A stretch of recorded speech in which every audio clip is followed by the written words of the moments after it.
Hello guys, नमस्कार। आप सभी का स्वागत है अपने चैनल शिवनाथ जी व्यापम हब पर। मेरा नाम है विभोर कुमार श्रीवास्तव और आज हम देखने वाले हैं सीजी टेट 2022 का पेपर 1 का सॉल्यूशन, जिसमें हम मैथमेटिक्स के सारे क्वेश्चन कंप्लीट करेंगे। ठीक है, 30 बाई 30 क्वेश्चन आए थे, हम सारे 30 क्वेश्चन बनाते हैं। चलिए देखते हैं पहला क्वेश्चन क्या है कि व्यक्ति ए किसी काम को 20 दिन में करता है, उसी काम को व्यक्ति ए और बी दोनों मिलकर 15 दिन में करते हैं। ठीक है, ए करता है 20 दिन में और ए और बी दोनों मिलकर करते हैं 15 दिन में। यदि उनको पूरे काम का 400 रुपए दिया जाता है तो दोनों का बंटवारे में कितना आएगा, मतलब दोनों को कितने कितने रुपए बांटेंगे। देखो, ए अकेले 20 दिन ले रहा है, ए भी 15 दिन ले रहे हैं, तो इनका टोटल काम क्या हो जाएगा। टोटल काम के लिए आप एलसीएम ले लो। टोटल काम एलसीएम लोगे तो कितना निकल के आएगा, 60। तो ए एक दिन में कितना काम कर रहा है, ए एक दिन में 3 काम कर रहा है, और ए और बी मतलब इस 20 से इसको 60 को डिवाइड कर दोगे तो एक दिन का काम निकल जाएगा। और ए और बी एक टोटल 15 दिन में काम कर रहे हैं, तो एक दिन में कितना काम करेंगे, तो 15 60 को डिवाइड कर दो तो 4 आएगा। तो जब आपका ए एक दिन में 3 काम कर रहा है और ए और बी दोनों मिलकर एक दिन में 4 काम कर रहे हैं, तो इस ए की जगह आप 3 रख दो। यहाँ पे आया बी और ये हो गया 4, ये हो गया 4। ठीक है, तो फिर ये कितना हो जाएगा बी, ये 4 से 3 इधर आके माइनस होगा तो 1। तो ए एक दिन में 3 काम कर रहा है और बी एक दिन में 1 काम कर रहा है। टोटल पैसा कितना है आपके पास, 400 है। 400 को आप डिवाइड कर दो 4 से, क्यों, क्योंकि एफिशिएंसी एफिशिएंसी इन दोनों का टोटल कितना है, 3 और 1, इन दोनों का टोटल 4 है। तो टोटल काम का पैसा 4 हो गया। तो एक एक यूनिट का कितना पैसा निकल के आ जाएगा, 100 रुपए। एक यूनिट का 100 रुपए निकल के आ जाएगा। तो ए एक दिन में कितना काम कर रहा है, 3, तो ए का पैसा बन गया 300। और बी एक दिन में कितना काम कर रहा है, 1, तो 1 का पैसा बन गया 100। समझ गए ना आप। देखो, 100 को अपन 3 से इंटू करेंगे तो 300 बन जाएगा, और 100 को आप 1 से इंटू करोगे तो ये आपका 100 बन जाएगा। तो ऑप्शन नंबर ए सही आंसर हो जाएगा। ठीक है, उम्मीद करता हूँ क्वेश्चन समझ में आ गया होगा। डाउट होगा तो आप पूछ लेना कमेंट में। नेक्स्ट क्वेश्चन क्या है कि सीखना यानी रटना किस मॉडल का सूचक है, मतलब जो रट रट के याद करते हैं वो किस मॉडल का सूचक है। तो इसका सही आंसर आपका option number B, banking model. और क्वेश्चन नंबर 3 क्या है, देखो 91 से लेके 120 तक क्वेश्चन था। ठीक है, तो उसी सीरीज वाइज अपन देखेंगे इसको। तीसरा क्वेश्चन है, रोहित को अनुभव होता है कि वर्ग एक समचतुर्भुज और आयत दोनों हैं, वह चिंतन किस चरण पर है। देखो, जो एक चतुर्भुज क्या होता है आपका, रोम्बस। तो रोम्बस कैसे बनता है, रोम्बस ऐसे बनता है ना। और आपका रेक्टेंगल क्या होता है, रेक्टेंगल आपका ऐसे बनता है। और स्क्वायर क्या है आपका, स्क्वायर आपका ये है, ये आपका वर्ग है, ये आपका समचतुर्भुज हो गया, ये आपका रेक्टेंगल हो गया। तो अगर कोई बच्चा इसको ऐसा सोच पा रहा है कि ये तीनों एक जैसे हैं, तो ये किस चरण पे है अपनी सोच के। तो इसका सही आंसर आपका ऑप्शन नंबर बी, संबंध, क्योंकि इन तीनों का संबंध है ना एक दूसरे से, कि 4 लकीरों से मिलकर ये बनते हैं और एक जैसे दिख रहे हैं। चलिए नेक्स्ट क्वेश्चन देखते हैं कि प्रत्येक अभाज्य संख्या के 2 गुण खंड होते हैं। प्राथमिक स्तर पर इसे सिद्ध करने के लिए किस पद्धति का पालन किया जाना चाहिए। तो बताइए किस पद्धति का पालन किया जाना चाहिए। तो इसका सही आंसर आपका ऑप्शन नंबर ए, इंडक्टिव, आगा आगमनातक है ना, आगमतक, ये हो जाएगा इसका सही आंसर। चलिए नेक्स्ट क्वेश्चन अपन देखते हैं, क्वेश्चन नंबर 95। सोच की वृद्धि और गणितीय संकल्पनाओं के विकास के लिए एक निकट संबंध को किसमें स्थापित किया जाता है। तो इसका सही आंसर क्या हो जाएगा, question number option number C कि अनुसंधान। अनुसंधान के थ्रू स्थापित किया जाता है सोच की वृद्धि और गणितीय संकल्पनाओं को, मतलब आपका जो थिंकिंग होता है और मैथमेटिकल कॉन्सेप्ट होते हैं उसके डेवलपमेंट को अपन अनुसंधान, रिसर्च से देखते हैं कि सही है कि क्या है। चलिए नेक्स्ट क्वेश्चन देखते हैं कि गणित अधिगम का मूल्यांकन मूलतः होना चाहिए, किस प्रकार का होना चाहिए। जो मैथ्स की इवोल्यूशन है वो किस तरीके से पढ़ाई की जानी चाहिए, है ना, ये बताना है हमको। तो इसका सही आंसर आपका ऑप्शन नंबर डी, उपरोक्त सभी की डायग्नोस्टिक, समेटिव और फॉर्मेटिव, मतलब निदानात्मक, योगात्मक और रचनात्मक, ये तीनों को यूज कर किया जाना चाहिए आपका मैथमेटिक लर्निंग के लिए, इवैल्यूएशन के लिए। नेक्स्ट क्वेश्चन देखते हैं कि एक क्षतिग्रस्त कुर्सी जिसका मूल्य 110 रुपए है उसे 10% हानि पर बेचा जाता है। ठीक है, तो देखो मूल्य कितना है इसका, मूल्य है 110 रुपए है, इसको 10% हानि में बेचते हैं, तो मतलब कितने परसेंट में बेच रहे होंगे, 90% में बेच रहे होंगे। तो उस कुर्सी का मूल्य क्या है, तो बस इसको आप सॉल्व कर लो। देखो 2 जीरो से 2 जीरो कट गया, ऊपर के क्या बचा, 99, 99 रुपए। ऑप्शन नंबर बी हमारा सही आंसर हो जाएगा। 110 उसका टोटल मूल्य है और 10% हानि में बेच रहा है, तो अपन सीधे सीधे 100 से 100% होता है ना पूरा मूल्य, उसमें से अपन 10% घटा दिया, अगर प्रॉफिट होता तो 10% बढ़ा देते। नेक्स्ट क्वेश्चन देखते हैं कि दो सम पूर्णांकों का योग सदैव सम होता है, किस विधि से सिद्ध किया जा सकता है? तो बताइए किस विधि से इसको सिद्ध किया जाता है? तो इसका सही आंसर आपका ऑप्शन नंबर बी, प्रत्यक्ष उत्पत्ति मतलब डायरेक्ट प्रूफ। प्रूफ से अपन इसको साबित कर सकते हैं। नेक्स्ट क्वेश्चन अपन देखते हैं कि सूचना के ज्ञात अंशों को एक साथ रखना और ज्ञात से अज्ञात की ओर बढ़ना क्या कहलाता है? तो इसका सही आंसर आपका ऑप्शन नंबर सी, आगमनात्मक विधि, इंडक्टिव विधि। चलिए नेक्स्ट क्वेश्चन देखते हैं। नेक्स्ट क्वेश्चन है कि मौखिक उदाहरण विद्यार्थियों में किस शक्ति को विकसित करते हैं? जो मौखिक उदाहरण होता है, जो अपन मुंह से बोल के बताते हैं उदाहरण, वो बच्चों में कैसा याद करवाते हैं? जैसे अपन बोलते हैं ना कि उदाहरण से याद करवाओगे तो बच्चों को जल्दी याद होगा। तो इसका सही आंसर हो जाएगा आपका विचार शक्ति, तर्क शक्ति, कल्पना शक्ति, तीनों ही, थॉट, लॉजिक और इमेजिनेशन। तो इसका सही आंसर हो जाएगा आपका उपरोक्त सभी। नेक्स्ट क्वेश्चन देखते हैं क्या है कि एक लड़का 20 मिनट में 960 शब्द टाइप कर सकता है, प्रति घंटे उसकी टाइपिंग की गति क्या होगी? आप एक चीज देखो, 960 शब्द वो कर रहा है 20 मिनट में, तो 1 मिनट में कितना करेगा? उसके लिए अपन 20 से डिवाइड कर दिए इसको, तो यहाँ से 1 मिनट का आ जाएगा। और 1 घंटे में कितने मिनट होते हैं? 60 मिनट। तो आप 60 से इसको इंटू कर दो, बस इतना करो। तो ये ऐसे कटेगा, ये कितने बार में जाएगा? 20 से 3 बार में जाएगा। और 3 को जब आप 960 से इंटू करोगे तो क्या हो जाएगा? 0। फिर 3 6 18 का 8, 1 3 9 से 27, 27 और 1 28, 2880 वर्ड्स ये टाइप कर लेगा भाई हमारा। क्या कर लेगा? वर्ड्स, वर्ड्स फिर शब्द। तो ऑप्शन नंबर में है हमारे, ऑप्शन नंबर ए हमारा सही आंसर हो जाएगा। चलिए नेक्स्ट क्वेश्चन देखते हैं। नेक्स्ट क्वेश्चन है आपका कि यदि किसी बेलन की त्रिज्या और ऊंचाई क्रमशः आर और एच है तो बेलन का आयतन क्या होगा? देखो बेलन क्या होता है, ऐसे नहीं, एक मिनट ना, देखो ये बेलन है, लाइन टेढ़ा, देखो इसको बेलन बोलते हैं, इसको बेलन बोलते हैं, ठीक है। देखो आर क्या हो जाएगा? यहां से यहां तक का आर हो जाता है, ये आर है। और हाइट क्या है? हाइट है यहां से यहां तक का, ये हाइट है। तो हमसे क्या पूछा है? बेलन का आयतन पूछा है। आयतन मतलब वॉल्यूम, वॉल्यूम। और वॉल्यूम का एक क्लियर फॉर्मूला है हमारे पास, वॉल्यूम का हमारे पास एक क्लियर फॉर्मूला है, पाई आर स्क्वायर एच। अब आप जब आर आर ही है, रेडियस अगर आर ही है और हाइट अगर आपका एच ही है, तो आपका आंसर भी यही हो जाएगा, पाई आर स्क्वायर एच। तो ऑप्शन नंबर सी हमारा सही आंसर हो जाएगा। चलिए नेक्स्ट क्वेश्चन देखते हैं। नेक्स्ट क्वेश्चन है आपका कि 6 सेंटीमीटर इंटू 5 सेंटीमीटर माप के आकार के कागज के किनारे से 3 सेंटीमीटर इंटू 2 सेंटीमीटर माप का कागज का टुकड़ा काटा गया, तो बचे हुए कागज के टुकड़े का क्षेत्रफल क्या होगा? आप एक चीज नोटिस करो, ये आपका रेक्टेंगल है, रेक्टेंगल में एरिया का फॉर्मूला क्या होता है? तो एरिया का फॉर्मूला होता है L into B, length into breadth, length into breadth, ठीक है। आपका लंब इंटू चौड़ाई, लंबाई इंटू चौड़ाई, लंबाई इंटू चौड़ाई, ठीक है।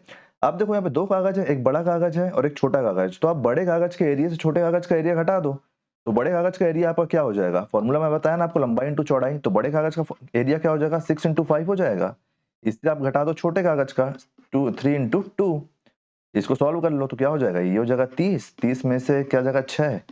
तो यहाँ पे क्या बचा? यहाँ पे बचा 24 सेंटीमीटर स्क्वायर, 24 सेंटीमीटर स्क्वायर। तो ऑप्शन नंबर सी हमारा सही आंसर हो गया। चलिए नेक्स्ट क्वेश्चन देखते हैं कि निम्नलिखित में से गणित की प्रकृति का संबंध किससे नहीं है? प्रकृति का संबंध नहीं है पूछा है, ठीक है, इसलिए हर क्वेश्चन को अच्छे से पढ़ना। ऑप्शन नंबर सी इसका सही आंसर है। ये एक्सपेंडेड एक्सपेंशन, विस्तृत अभिव्यक्ति। देखो शुद्धता मतलब सही होना चाहिए, विशिष्ट क्रम मतलब सीक्वेंस में रहेगा तभी तो सही रहेगा, और स्वरूप पैटर्न, जो पैटर्न फॉलो करना चाहिए वो फॉलो होना चाहिए। एक्सपांडेड एक्सपेंशन मतलब वो आप शॉर्टकट से भी निकालो ना, लेकिन आंसर सही आना चाहिए, पैटर्न सही रहना चाहिए। तो बाकी तीनों है, ऑप्शन बस सी नहीं भी रहेगा तो भी चलेगा। नेक्स्ट क्वेश्चन देखते हैं।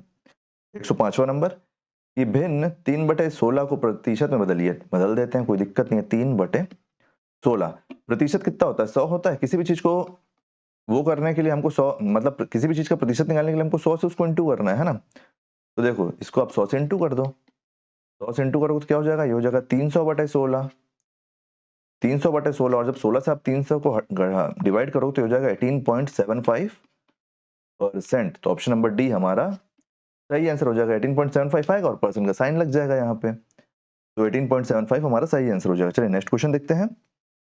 नेक्स्ट क्वेश्चन है कि भिन्न निम्नलिखित भिन्न को बढ़ते क्रम में लिखिए। बढ़ते क्रम मतलब इंक्रीजिंग ऑर्डर, असेंडिंग ऑर्डर में लिख लेते हैं। तो अपन देखो यहाँ से चालू कर लेते हैं।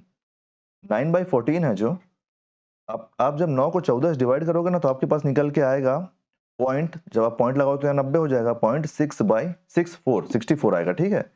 फिर दूसरा क्या है, 3/4 है, आप ऊपर पॉइंट लगाए तो ये हो गया 30, और जब आप इसको डिवाइड करोगे तो ये हो जाएगा आपका 0.75, 28 20, हाँ 0.75 हो जाएगा, ठीक है।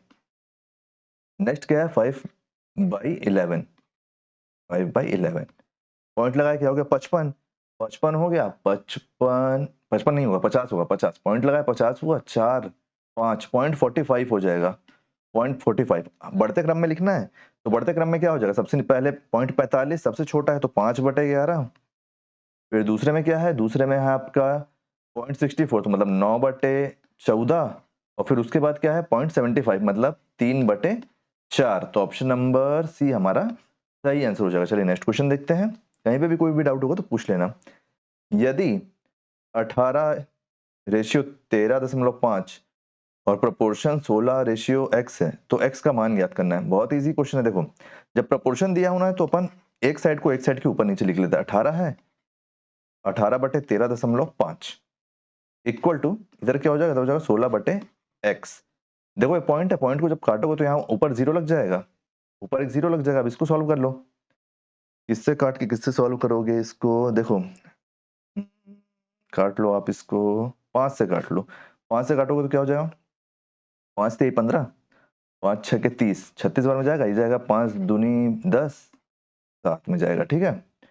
फिर ये किससे काटेगा, 3 से कट जाएगा, 9 से काट लो, 12 हो जाएगा, ये हो जाएगा, फिर ये 3 हो जाएगा, ये हो जाएगा 4, 4 से इसको काट लो, 4 से इसको काट लोगे तो हो जाएगा यहाँ आएगा 4। तो यहाँ पे हमारे पास क्या बचा, ऊपर देखो, ऊपर बचा हमारे पास 1/3 equal to 4/x, 4/x, x को इधर ले जाओ, ऊपर ले जाओ, और 3 को इधर ले जाओ, तो ये हो जाएगा x इक्वल टू 4 × 3 मतलब x की वैल्यू निकल के आ जाएगी आपके पास 12। तो 12 हमारा सही आंसर हो जाएगा, ऑप्शन नंबर बी हमारा सही हो जाएगा। चलिए नेक्स्ट क्वेश्चन देखते हैं, नेक्स्ट क्वेश्चन क्या है कि गणित शिक्षण में सांप एवं और सीढ़ी के खेल का उपयोग अत्यधिक उपयुक्त होगा उन अवधारणाओं को विकसित करने के लिए जो संबंधित है। इनमें से किसकी अवधारणा को विकसित करने के लिए सांप सीढ़िया खेल मतलब सांप सीढ़िया खेल हेल्पफुल रहेगा, मापन, संख्या, आकृति या फिर ज्यामिति। तो इसका सही आंसर हो जाएगा आपका ऑप्शन नंबर बी, संख्या। क्योंकि सांप सीढ़ी में ब्लॉक बने रहते हैं ना, हमारे जो पासे में आएगा अपन ब्लॉक को गिनेंगे घटाएंगे, जब हमारा सीढ़ी चढ़ेगा तो अपन जोड़ेंगे, और जब सांप काटेगा तो घटाएंगे। तो बच्चों को अगर अपन ऐसे खेल से भी समझाते हैं तो ये भी अच्छा रहेगा पढ़ाई के लिए। नेक्स्ट क्वेश्चन देखते हैं, क्वेश्चन नंबर 109, क्वेश्चन नंबर 109 ये हो गया। यहाँ पे दो भिन्न दिए हैं, इनका मान ज्ञात करना है। तो देखो, जब आप इसको एक्सपेंड करोगे तो हो जाएगा 4 2 8, 8 और 3 11, ये हो जाएगा 11/4। यहाँ क्या है, यहाँ है डिवाइड, यहाँ क्या है, यहाँ है डिवाइड, डिवाइड है ना ये।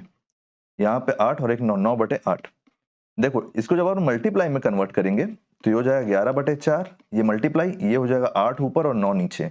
बस आप इसको काट लो। अब कैसे काटोगे, 4 से ये 2 बार में चले जाएगा और आंसर क्या निकल के आ जाएगा 22/9। 22/9 हमारा सही आंसर हो जाएगा, ऑप्शन नंबर ए हमारा सही आंसर है। चलिए नेक्स्ट क्वेश्चन देखते हैं कि गेंद, संतरा जैसे त्रिविम आकार के वस्तुओं का उपयोग कर गोलाई की अवधारणा का विकास करना इस पहलू किस पहलू का उदाहरण है। देखो जैसे गोल हमारा, जैसे मान लो बॉल है और ऑरेंज है, गेंद है और ऑरेंज है, ये गोल होती है। तो बच्चों को हम अगर ऐसे इस पहलू से अगर उदाहरण लेकर समझा रहे हैं तो हम बच्चों को किस तरीके से पढ़ाई करवा रहे हैं। तो इसका सही आंसर आपका ऑप्शन नंबर सी, मूर्त से अमूर्त की ओर, मूर्त से मूर्त की मूर्त से अमूर्त की ओर, ये हमारा सही आंसर हो जाएगा। चलिए नेक्स्ट क्वेश्चन देखते हैं। नेक्स्ट क्वेश्चन क्या है कि 3 8 9 और x का औसत मान 6 है तो x का मान क्या होगा। तो देखो औसत के लिए हमको सबसे पहले जो संख्याएं दी हुई है उसको टोटल निकालना पड़ेगा, 3 8 9 और क्या है x, इसका औसत दिया हुआ है 6। औसत कैसे निकलता है, जितनी भी संख्याएं उनका टोटल अपॉन संख्या की जो संख्या है, मतलब जैसे जितनी संख्या है, तो यहाँ पर 4 संख्या तो 4 से डिवाइड होगा ही हम। जब 4 जाके ऊपर इससे क्रॉस मल्टीप्लाई होगा तो क्या होगा, इसको आप ऐड कर लो, ये हो गया 11, ये हो गया 20, 20 प्लस x हो गया इधर, और ये 4 जब ऊपर जाके 6 से इंटू होगा तो ये हो जाएगा 24, ये x, ये 20 प्लस में तो इधर आके माइनस में चले जाएगा, तो 24 माइनस 20 हो जाएगा। तो x की वैल्यू आपके पास 4 निकल के आ जाएगी, ऑप्शन नंबर ए हमारा सही आंसर हो जाएगा। चलिए नेक्स्ट क्वेश्चन, आयतन और द्रव्यमान के बीच क्या संबंध है जहां द्रव्यमान m से, आयतन को v से और घनत्व को d से अंकित किया जाता है। वॉल्यूम और मास का कौन इसमें वो पूछ रहा है रिलेशन, इसके हिसाब से, ठीक है। अब हमेशा एक चीज याद रखना कि इसका सीधा सीधा फॉर्मूला है कि जो मास होता है, मास हमेशा इक्वल टू होता है वॉल्यूम इनटू आपका घनत्व डेंसिटी। मास बराबर होता है वॉल्यूम इनटू डेंसिटी, तो हमारा m equal to v into D हो जाएगा। तो ऑप्शन नंबर ए हमारा सही आंसर हो जाएगा। चलिए नेक्स्ट क्वेश्चन देखते हैं। एक घनाभ का आयतन ज्ञात कीजिए जिसकी लंबाई 14 सेंटीमीटर, चौड़ाई 12 सेंटीमीटर और ऊंचाई 8 सेंटीमीटर। घनाभ देखियो ना, ये है घनाभ, इसको घनाभ बोलते हैं। ये घनाभ है, इसका पूछ रहा है, ठीक है। तो इसकी ऊंचाई दे दिया ऊंचाई 8 सेंटीमीटर दिया, तो इसको 8 सेंटीमीटर मान लो। आपका चौड़ाई 12 सेंटीमीटर दिया, तो इसे 12 हो गया मान लो। और लंबाई आपका 14 है, तो कौन सा बेस बचा, ये बचा लंबाई, तो लंबाई मान लो इसको 14। तो अब इसका हमको वॉल्यूम निकालना है। क्या निकालना है? वॉल्यूम निकालना है ना, आयतन। हाँ, तो वॉल्यूम निकालना है तो कुछ नहीं करना है हमको। वॉल्यूम का इसका फॉर्मूला है सिंपल सा, कि आपका length into breath into height, सबका इंटू कर दो। क्या क्या है देखो, 12 इंटू 18 इंटू 14, 12 इंटू 18 इंटू 14, 14 नहीं, 18 नहीं है यार, 8 है, सॉरी 8 है। यहाँ पे ये लाइन है ना, तो इसको देख के मेरे को लगा 14, 18 ही है।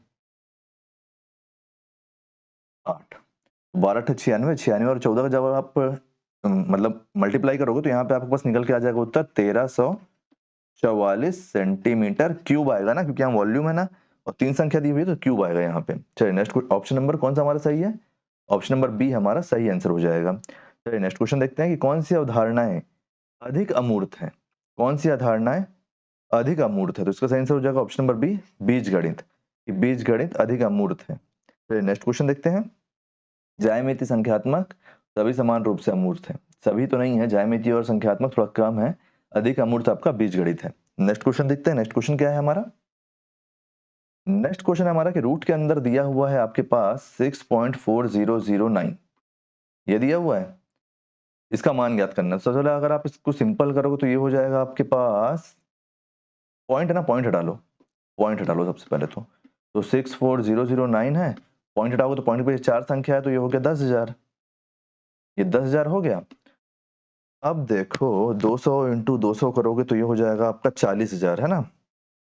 40,000 हो जाएगा भाई, उसमें 65, हाँ, तो ये हो जाएगा 253। ये 253 का आपका स्क्वायर है। 64009 जो है ये 253 का स्क्वायर है, तो 253 बाहर आ जाएगा। और 10,000 है, 10,000 किसका स्क्वायर है? ये 100 का। 20 है, 20 को आप कन्वर्ट करोगे, चेंज करोगे तो क्या हो जाएगा? 2.53 हमारा सही आंसर हो जाएगा। ऑप्शन नंबर ए हमारा सही आंसर हो जाएगा। चलिए नेक्स्ट क्वेश्चन देखते हैं कि नेक्स्ट क्वेश्चन क्या है। नेक्स्ट क्वेश्चन है हमारा 116 नंबर का। यदि दो संख्याओं का महत्तम संपरिवर्तक मतलब आपका एचसीएफ 15 है और लघुत्तम संपरिवर्तक 300 है, मतलब एलसीएम 300 है, और एक संख्या 60 है, दूसरी संख्या क्या होगी? Easy formula, LCM into HCF. दो संख्याओं का एलसीएम इंटू एचसीएफ हमेशा बराबर रहेगा उन दोनों संख्याओं के इंटू से, फर्स्ट इंटू सेकंड। तो देखो एलसीएम क्या है? एलसीएम है 300, एचसीएफ कितना है? एचसीएफ है 15। फर्स्ट संख्या क्या है? 60, तो दूसरी क्या होगी हमको नहीं मालूम, बस आप इसको सॉल्व कर लो। 15 से इसको काटोगे तो हो जाएगा 60, 4 बार में जाएगा। 4 से 300 को काटोगे तो क्या निकल के आएगा? 400 को 300 से काटोगे तो 7 5 75 निकल के आएगा। ये आपका सेकंड संख्या है, तो ऑप्शन नंबर सी हमारा सही आंसर हो जाएगा। ठीक है, चलिए नेक्स्ट क्वेश्चन देखते हैं। नेक्स्ट क्वेश्चन क्या है? नेक्स्ट क्वेश्चन, क्वेश्चन नंबर 117, कि निम्नलिखित में से कौन सा संबंध सही है? Speed equal to distance upon time, formula सही है, ऑप्शन नंबर ए ही सही है। स्पीड इक्वल अपॉन डिस्टेंस गलत, स्पीड इक्वल टू गलत, स्पीड इक्वल टू ये भी गलत। देखो अगर आप इसी से कन्वर्ट करते हैं ना, तो जब ये डिस्टेंस है तो डिस्टेंस की टाइम इसके नीचे आ जाता, distance equal to speed upon time हो जाता। और अगर टाइम आपको निकालना है तो स्पीड अपॉन डिस्टेंस हो जाता, तो टाइम निकल जाता। तो ऑप्शन नंबर ए हमारा सही आंसर है कि speed equal to distance upon time. Next question, कि 450 रुपए की राशि के लिए साधारण ब्याज के 4.5% प्रति वर्ष की दर से ब्याज के रूप में 81 रुपए प्राप्त करने में कितना समय लगेगा? ये 81 रुपए जो है ये ब्याज है, तो मतलब ये सिंपल इंटरेस्ट है ना, क्योंकि साधारण ब्याज बोल रहा है। क्वेश्चन नंबर 118 अपन सॉल्व कर रहे हैं। तो देखो इसका फॉर्मूला क्या है? S I equal to P into R into T है। P into R into T है, को हटा दो। Principal into rate upon time, principal into rate into time upon 100। तो देखो आपका SI है आपका सिंपल इंटरेस्ट, इसकी जगह आ गया 81, 81 इक्वल टू, एक मिनट ना, ये आ गया इधर 81, 81 इक्वल टू प्रिंसिपल कितना है, प्रिंसिपल है 450, रेट कितना है 4.5, और आपका टाइम कितना है, प्रति वर्ष की दर से 81 रुपए प्राप्त करने में कितना समय लगेगा, मतलब टाइम ही तो पूछ रहा है, टाइम पूछ रहा है। यहाँ आपका 100। चलो इसको सॉल्व करना चालू करो। यहाँ 45 है, पॉइंट को घटाने के लिए एक जीरो यहाँ पे और लगा लो। देखो एक जीरो से एक जीरो कटा, एक जीरो से एक जीरो कट गया, ऊपर दो 45 से है ना, ये गया 9 बार में 5 से, ये गया 2 बार में 0 बार में, ये भी गया 9 बार में 5 से, ये गया 4 बार में। यहाँ तक का हो गया, ये 9 से ये 9 बार में कटेगा, ये 9 से 9 ही कट जाएगा, तो यहाँ कितना बचा, यहाँ बचा 1, और यहाँ पे क्या, यहाँ बचा 1, यहाँ बचा t/4। ये जब 4 ऊपर जाएगा तो 4 ईयर्स हमारा सही आंसर हो जाएगा कि 4 वर्ष टाइम लगेगा, 4 वर्ष टाइम लगेगा। ऑप्शन नंबर बी हमारा सही आंसर हो जाएगा। चलिए नेक्स्ट क्वेश्चन देखते हैं कि नेक्स्ट क्वेश्चन क्या है। एक मिनट, नेक्स्ट क्वेश्चन क्या है, 119 नंबर क्वेश्चन, किस मॉडल में चरण सीखने को सिखाना माना जाता है, मतलब निम्न में से कौन से मॉडल को चरण दर चरण, मतलब एक प्रोसीजर के बाद दूसरा प्रोसीजर, तो इसको किस में जाएगा, ये तो ये जाएगा option number C, constructive model में, एक स्टेप के बाद दूसरा स्टेप इसमें फॉलो होता है।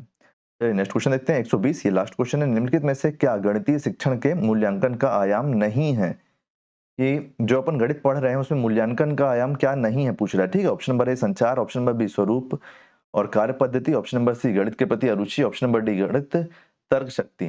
तो इसमें से आयाम नहीं है गणित के प्रति अरुचि, अरुचि रहे चाहे कुछ भी रहे, अगर आपसे गणित बन रहा है, कई बार क्या होता है कि अपन मन मार के भी कुछ काम कर लेते हैं, जैसे कई बार बच्चों को कुछ और काम करने का मन रहता है लेकिन वो पढ़ाई लिखाई में कुछ और सब्जेक्ट ले लेते हैं, है ना, तो उसी प्रकार रुचि इसमें डिपेंड नहीं करती, लेकिन बाकी सारी चीजें आनी चाहिए।